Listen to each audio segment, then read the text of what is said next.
Habíamos tomado una pequeña ciudad de retaguardia, un punto insignificante en el mapa que el enemigo había evacuado apresuradamente. Nuestra tarea era simple: asegurar el perímetro, limpiar los escombros y buscar cualquier cosa de valor militar. La ciudad estaba en ruinas, sus edificios desfigurados por el tiempo y la guerra. Entre los restos de un antiguo mercado, bajo lo que parecía ser un sótano derrumbado, el sargento Richter y su equipo de ingenieros detectaron una anomalía. El suelo sonaba hueco, era el escondite inesperado. Con precaución, comenzaron a retirar los pesados tablones de madera y los sacos de arena que cubrían una abertura. Lo que revelaron no era un sótano común, sino una escotilla de metal camuflada, casi invisible. Estaba oxidada y apenas se abría, pero el aire que emergía de las profundidades era denso y estancado, con un leve olor a moho y a algo indefinible, como papel viejo y metal. El Hauptmann-Keller, informado del hallazgo, ordenó un reconocimiento.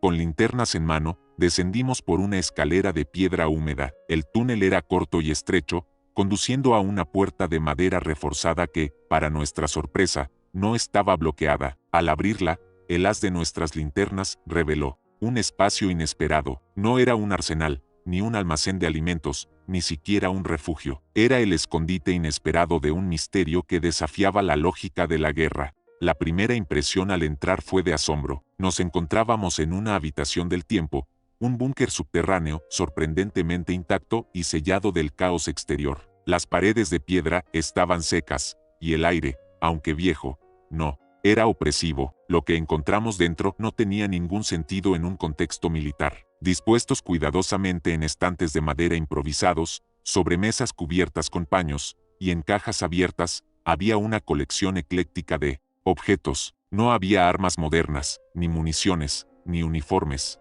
En su lugar, vimos relojes de bolsillo antiguos, algunos abiertos mostrando sus intrincados mecanismos, una colección de brújulas ornamentadas de diferentes épocas, extraños instrumentos musicales de aspecto medieval o exótico, como un salterio de cuerdas y una flauta de pan, y decenas de libros encuadernados en cuero, algunos con títulos en latín o griego antiguo. ¿Qué demonios es todo esto?, susurró Franz, examinando una pequeña caja musical que parecía ser del siglo XVII. No había signos de lucha, ni desorden, solo una meticulosa organización. El polvo cubría todo como un velo, pero los objetos en sí estaban bien conservados. La habitación del tiempo era un santuario de la historia y la curiosidad, en un lugar donde solo esperábamos encontrar muerte y destrucción. Era el primer indicio de la colección imposible. A medida que explorábamos la habitación del tiempo, el misterio del coleccionista invisible se profundizaba. No había diario, ni notas personales,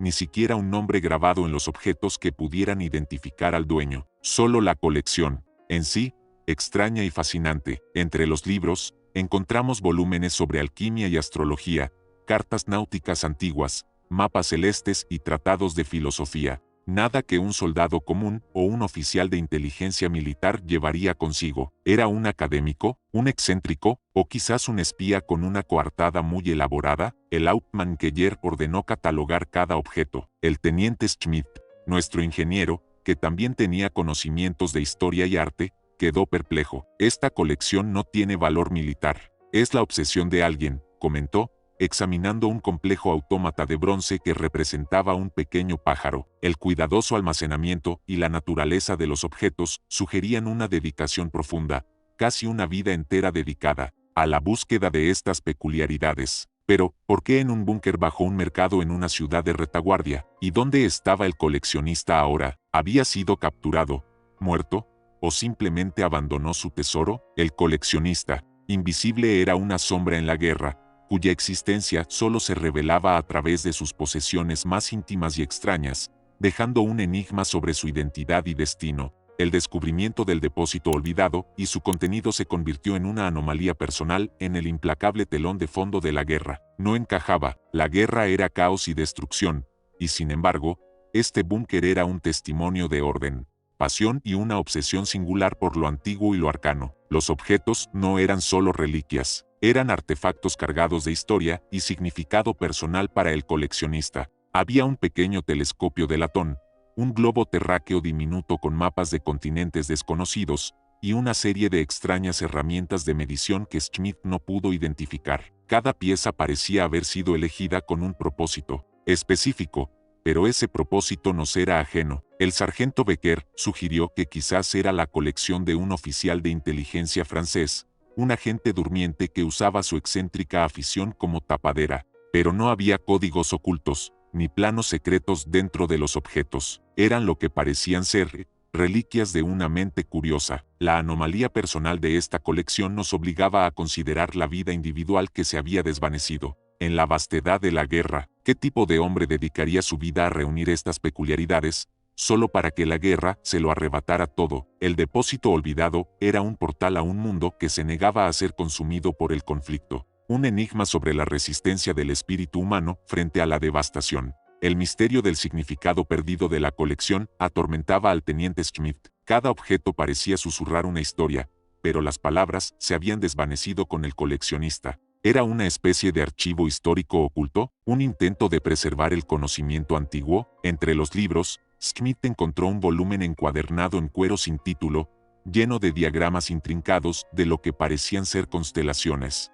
y símbolos arcanos, junto a complejas fórmulas matemáticas y bocetos de dispositivos mecánicos que no reconocía. Estaba escrito en un idioma que parecía una mezcla de latín y un dialecto eslavo antiguo. No era un diario, sino un tratado personal, un intento de comprender el universo a través de la conjunción de la astronomía, la mecánica y lo místico. La colección, entonces, no era aleatoria, era un sistema, un intento de crear un mapa del conocimiento o quizás un mecanismo para leer el tiempo o el destino, una especie de máquina filosófica o un complejo calendario astronómico. El coleccionista no solo reunía objetos, estaba construyendo un puente entre el pasado y el futuro, entre la ciencia y la mística. El significado perdido de esta colección se convirtió en una ventana a una mente extraordinaria, una que buscaba patrones y verdades más allá de la brutalidad de la guerra. La colección imposible no era solo una acumulación de objetos, sino el reflejo de una búsqueda intelectual profunda,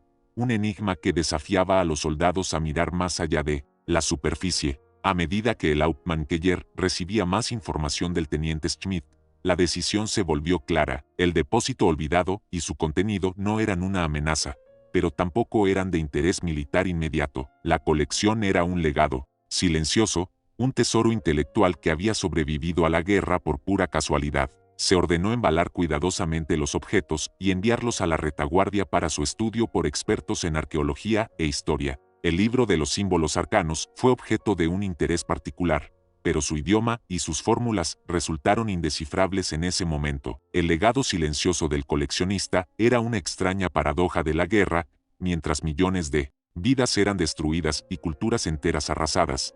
La pasión individual de un hombre por el conocimiento y la belleza había logrado persistir, ocultándose en un rincón olvidado de un conflicto global. Era un recordatorio de que la humanidad, incluso en su peor momento, aún albergaba la capacidad para la curiosidad y la preservación. La colección imposible no ofrecía respuestas fáciles, pero su existencia misma era un testamento a la resistencia del espíritu humano y la búsqueda de significado en el caos, un enigma que continuaría intrigando a aquellos que tuvieron el privilegio de descubrirlo. El depósito olvidado fue sellado de nuevo, sus secretos llevados a la retaguardia para un estudio más profundo, pero para los hombres que lo habían descubierto, la experiencia dejó un enigma perdurable. Habían encontrado no una estrategia de guerra, sino el fragmento de una vida, una pasión que parecía inmune a la devastación que los rodeaba. Se especuló mucho sobre el coleccionista. Era un erudito que se negó a abandonar su trabajo, incluso cuando la guerra se acercaba,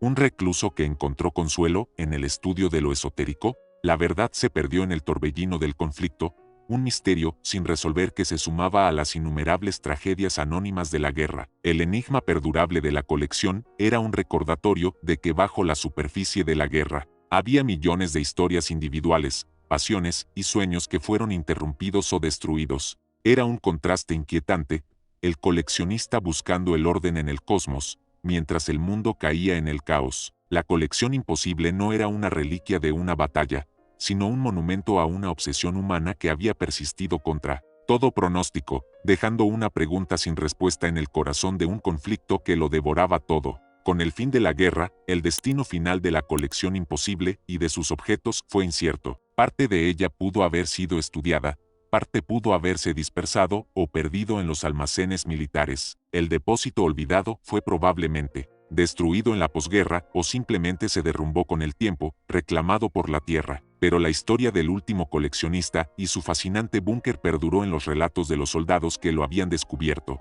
Se convirtió en una de esas leyendas del frente, un cuento peculiar que hablaba de un lado diferente de la guerra, uno donde la curiosidad y la excentricidad podían encontrar un refugio temporal. El legado del depósito olvidado no fue de armas o tácticas, sino de la tenacidad del espíritu humano. Fue un recordatorio sombrío de que incluso en la máxima destrucción, la humanidad buscaba la belleza, el conocimiento y el orden, dejando un enigma perdurable que, aunque nunca resuelto, seguía susurrando sobre la vida y las pasiones que la guerra no pudo extinguir. El último coleccionista se había ido, pero su misteriosa compilación seguía siendo un eco silencioso en los anales de un conflicto que lo cambió todo.